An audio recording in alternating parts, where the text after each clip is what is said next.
आज का हमारा फूल है पीला बटरकप, जो कि दोस्ती और खुशी का प्रतीक है। दोस्ती का प्रतीक ये इसलिए है क्योंकि यह मधुमक्खियों और तितलियों को आकर्षित करने के साथ साथ इंसानों को भी अपनी ओर आकर्षित करता है, क्योंकि इसका पीला रंग बहुत चमकीला होता है। खुशी का प्रतीक ये इसलिए है क्योंकि पीला रंग इसका होता ही है खुशी का प्रतीक। पीले रंग को देखकर ही खुशी महसूस होती है। तो पीले बटरकप की बहुत सारी अनोखी बातें हैं जो मैं आपको बताने वाली हूँ। पीले बटरकप फूल का इतिहास बहुत पुराना है और यह कई संस्कृतियों में विभिन्न तरीके से जुड़ा हुआ है। बटरकप रैनुनकुलस परिवार से संबंधित होता है और रैनुनकुलस परिवार की सभी प्रजातियाँ पशुओं और मनुष्य के लिए जहरीली होती है, जिन्हें कुचलने या खाने पर चकत्ते, जलन और छाले हो सकते हैं। अंटार्कटिका को छोड़कर दुनिया के सभी महाद्वीपों में ये पाए जाते हैं। प्राचीन लोगों ने बटरकप को विभिन्न उद्देश्यों के लिए इस्तेमाल किया, जिसमें चिकित्सा और रसायनों के रूप में इसका उपयोग शामिल है। पीला बटरकप बहुत चमकीला होता है।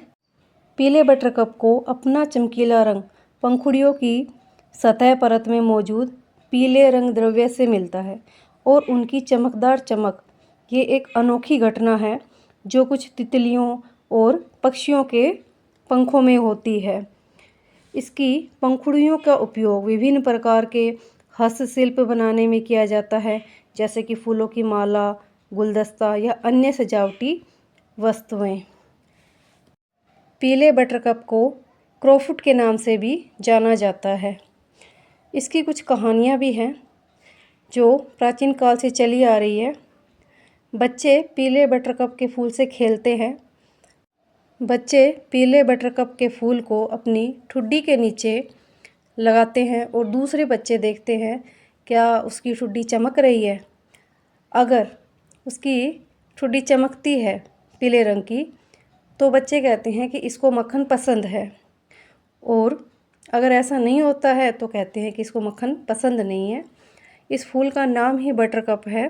इसका बटर से कोई लेना देना नहीं है। हाँ, कप के समान आकृति होने के कारण इसका नाम बटरकप है। इसके फूल वसंत ऋतु में खिलते हैं। मई का महीना इसके फूलों के लिए अच्छा समय है। इसके फूल फूलदान में 7 दिनों तक टिके रहते हैं। तो इसके फूलों का इतने समय तक ताज़े बने रहने के कारण इसका उपयोग गुलदस्ते बनाने में किया जाता है। बटरकप के फूल सफ़ेद रंग में भी पाए जाते हैं, लेकिन उनके केंद्र में हल्का सा पीला रंग होता है।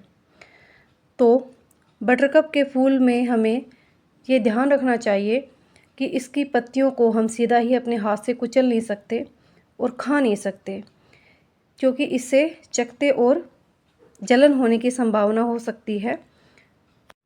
तितलियों और मधुमक्खियों को आकर्षित करने का एक अन्य कारण इसका ये भी है कि तितलियां और मधुमक्खियां इसके परागण में मदद करते हैं। तो मधुमक्खियों और तितलियों का इसके आसपास मंडराना ही इसका दोस्ती का प्रतीक है।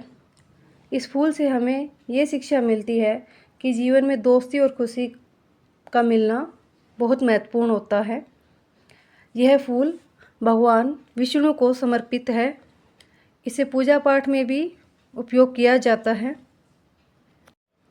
ऐसी मान्यता है कि यदि पीले बटरकप के फूल को गुलदस्ते में सजाकर हम किसी को भेंट करते हैं, तो ये हमारी तरफ से दोस्ती का प्रतीक होता है कि हम सामने वाले इंसान के लिए खुश हैं और उसके सफल भविष्य के लिए मन से कामना कर रहे हैं।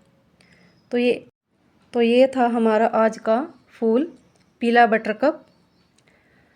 तो अगर आपको ये जानकारी अच्छी लगी हो तो आप इस वीडियो को लाइक, शेयर एंड सब्सक्राइब कर देना।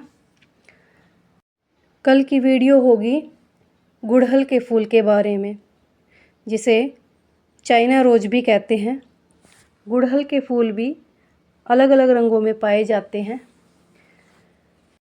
अगर आपको किसी विशेष फूल की जानकारी चाहिए तो आप बता सकते हैं। Thank you.